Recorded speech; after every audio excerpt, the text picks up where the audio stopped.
ખાલી પાવું તો નહીં ભેંસોને પાણી પાવું નહીં મારે એના કરતી આ ડોલ મેલવા દે કંટાળો આવે છે પક કરીએ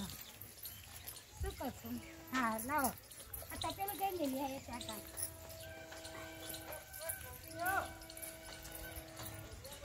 આખો દાડી કામ કામ કામ જો એ કામની જ લાયો વધારે હોય છે તપેલું ભરાય ત્યાં સુધી આપણે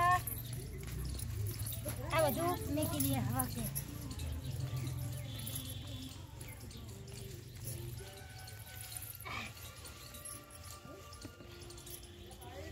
આખો દાડી કામ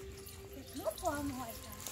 આ ભેંસોનું કરીએ કે આપણું કરીએ કે શું કરીએ ખબર નહીં પડતી આખો દાડી મોવા કંટાળો લાવવા હાહરીમાં તો આ જ કરવાનું છે પિયરમાં હોય તો ઇન્ટરેસ્ટ બેસી રહી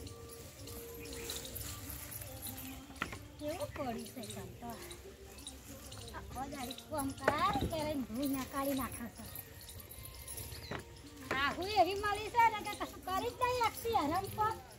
બધું આપણા પર નાખી દીધું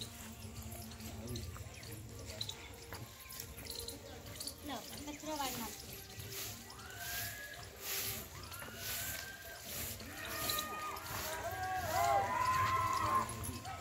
શાંતિ જ કંટાળ્યો